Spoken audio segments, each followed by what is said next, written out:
የሰማይዋ ንግስት የካፒቴን አስቴር ቶሎሳ ታሪክ።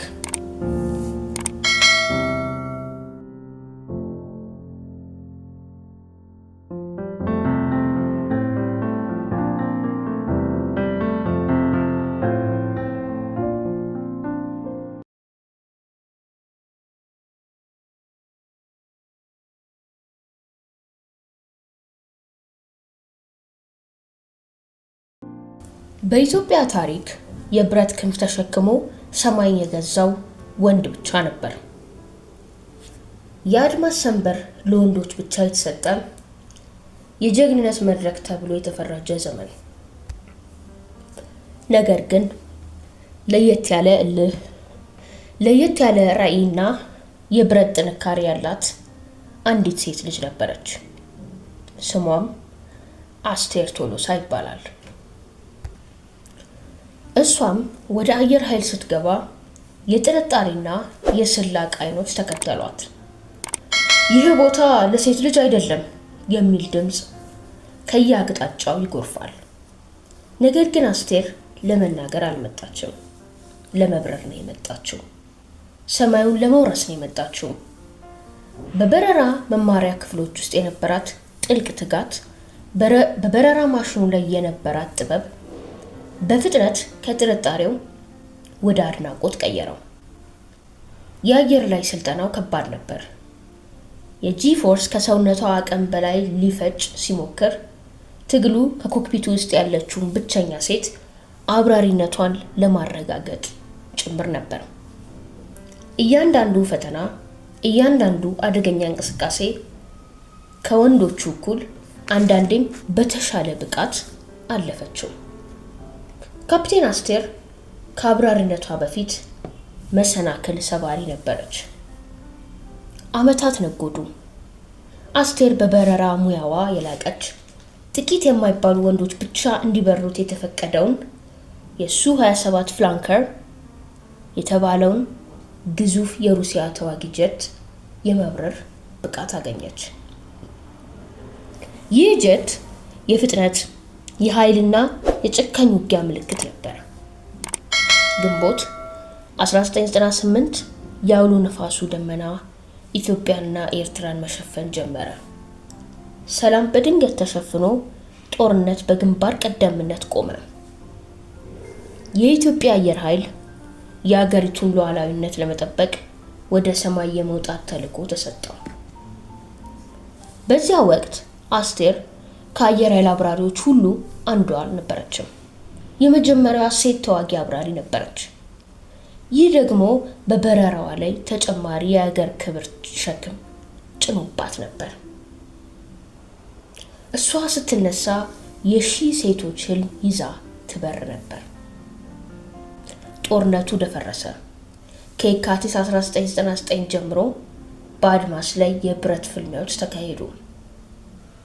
አስቴር ሱ-27 ጀቷን ይዛ የጥቃት ተልዕኮችን በመምራት ከአየር ላይ ድጋፍ በመስጠት እና የጠላትን እንቅስቃሴ በመሰለል ያለ ፍርሃት ትሳተፍ ነበር።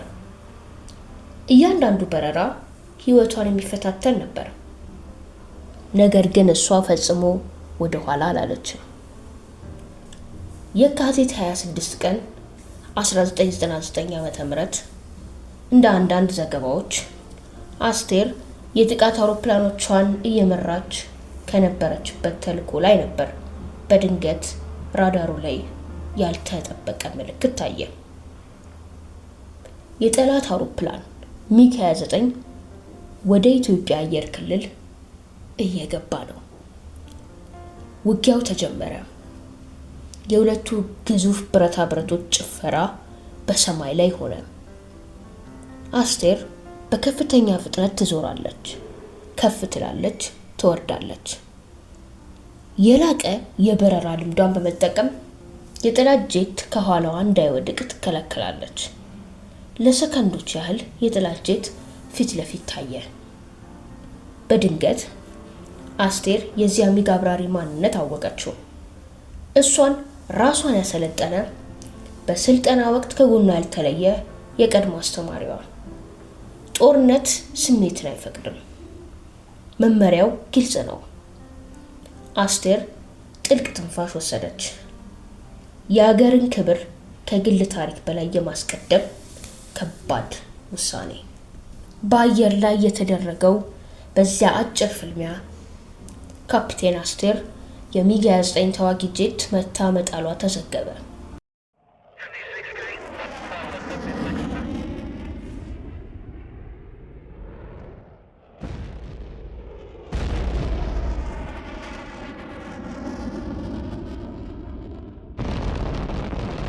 ይህ ድርጊት በታሪክ ውስጥ የጠላት ተዋጊ ጄት መታ የጣለች የመጀመሪያ ሴት አብራሪ እንድትባል አደረጋት።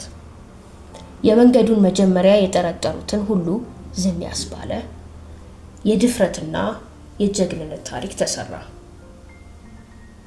ካፒቴን አስቴር ያንን ታሪካዊ ፍልሚያ ስታጠናቅቅ አዲስ የታሪክ ምዕራፍ ከፈተች። ድሏ የኢትዮጵያ አየር ኃይል ጥንካሬ ማሳያ ብቻ አልነበረም።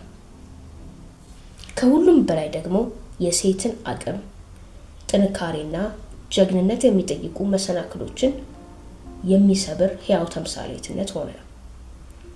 አስቴር ለብዙ ወጣት ሴቶች የጀግንነትና የልህቀት መንገድ አሳይታለች።